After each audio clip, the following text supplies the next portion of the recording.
Hello বাচ্চারা, আজকে আমরা কি করব? অনেক বড় ভাগ করব। তো ভাগ অঙ্ক করতে খুবই ভয় লাগে। ভাগ অঙ্ক অনেকে করতেও চায় না, কিন্তু আসলে ভাগটা করে কিভাবে? ঠিক আছে, এখানে দেখতে পাচ্ছ 37 দিয়ে এই এত বড় সংখ্যাটাকে ভাগ করতে বলা হয়েছে। তাহলে ভাগটা আমরা করব কি করে সেটা তাহলে দেখে নিই। দেখো 37 এটা অনেকটা বড় সংখ্যা, আর এই ঘরের নামটা মুখস্থ করা অনেকটাই কঠিন। তাহলে এই ঘরের নামটা সরাসরি আমাদের মাথায় থাকেও না, তাহলে আমরা কিভাবে করতে পারি? বা এর থেকেও যদি বড় কোনো সংখ্যা দেয় সেগুলোকে বা কিভাবে করতে হয়, ঠিক আছে, সেটা দেখি।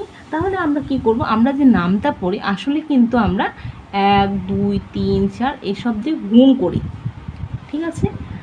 তাহলে আশা করছি তোমাদের 1 থেকে 9 ঘর পর্যন্ত সবারই নামটা প্রায় মুখস্থ আছে।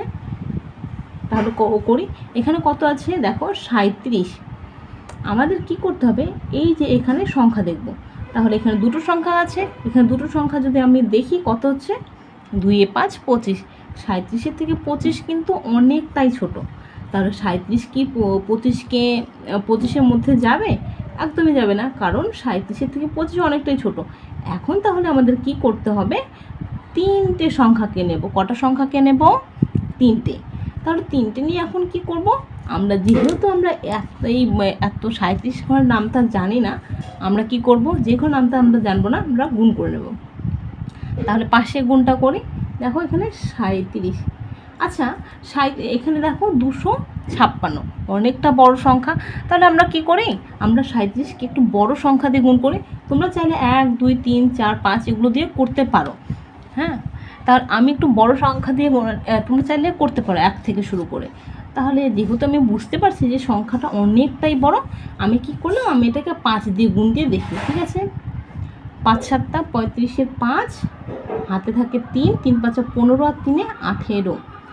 5 7 35-এর 5, হাতে কত থাকে, হাতে 3 থাকে, 3 5 15 আর 3 যোগ করলে 16 17 18, কত হচ্ছে 18। কত আসলো 185।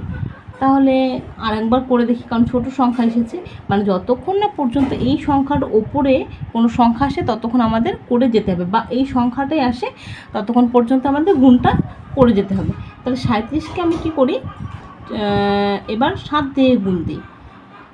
7 7 কত হয় 49-এর 9, হাতে কত থাকে 4, 3 7 21 আর 4 যোগ করে 21 22 23 24 25, কত আসলো 25। এবারে দেখো এটা কত এসেছে, 259। এবার এখানে কত আসে, কত আছে 256। 256 থেকে 259 একটু হলেও বড়, তিন সংখ্যা বড়। তাহলে আমরা কি করব, এটাকে কিন্তু নেওয়া যাবে না, এক বড় হলেও সেই সংখ্যাটাকে আমরা নিতে পারি না। তাহলে এটাকে আমরা কি করব, এটাকে আমরা 6 দিয়ে যে গুণটা করব সেটা কিন্তু অবশ্যই আমাদের নিতে হবে, কারণ 7 দিয়ে যেটা করেছি সেটা বড় হচ্ছে। তাহলে 6 দিয়ে গুণ করে 6 7 কত হয় 42-এর 2, হাতে কত থাকে 4 থাকে, হাতে 4 থাকে।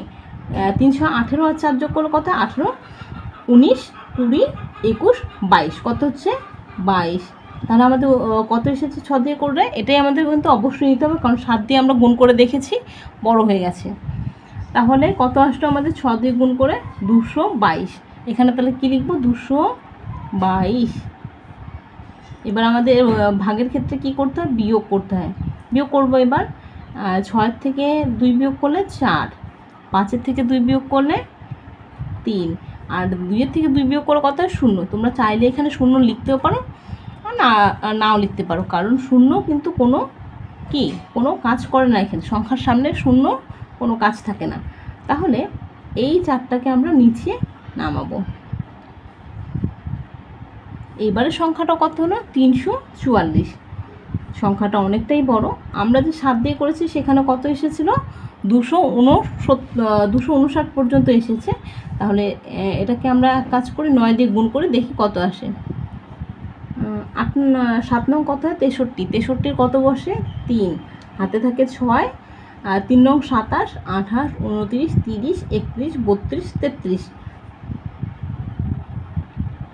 আচ্ছা তোমরা আমাকে একটা কথা বলো, আমরা যে কোনো সংখ্যাকে যখন 10 দিয়ে গুণ করি, মানে 1 আর সাথে 0, আমরা কিন্তু লাস্টে কী লিখি? একটা 0 লিখি। তাহলে 9 দিয়ে যখন আমরা করলাম কত আসলো আমাদের? 333। এবার 10 দিয়ে করলে নিশ্চয়ই কত আসবে? 370। এটা নিশ্চয়ই তোমরা জানো। তাহলে 370 344-এর থেকে বড়, তাই আমরা 10 দিয়ে তো নিতে পারবো না, আমাদের 9 দিয়ে যেটা এসেছে সেটাকে নিতে হবে।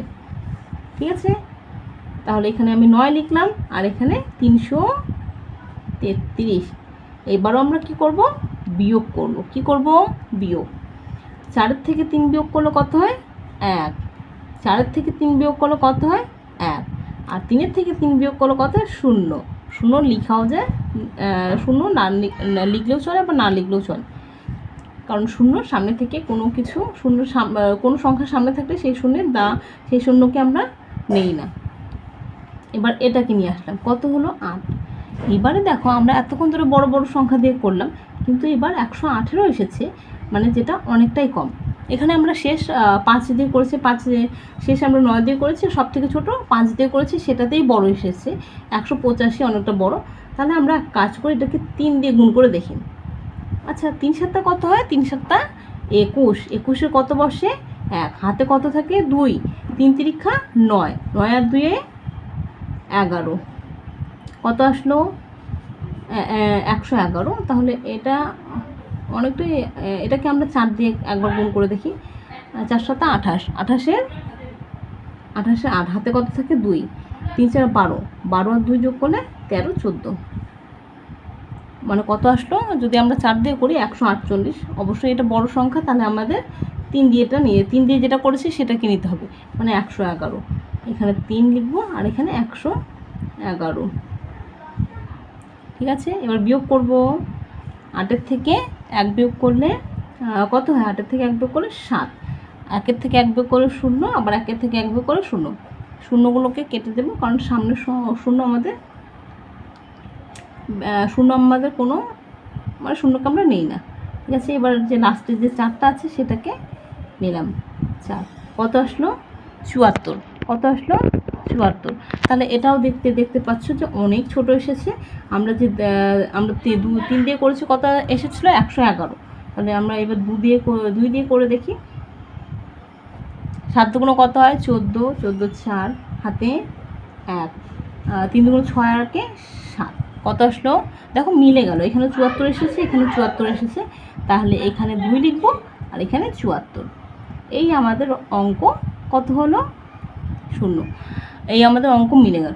অনেক ক্ষেত্রে দেখবে এখানে 0 না লিখে এই কাটা চিহ্নও দেওয়া থাকে, এটা মানে কি? অঙ্ক আমাদের মিলে গেছে, অঙ্ক আমাদের শেষ হয়ে গেছে। ঠিক আছে,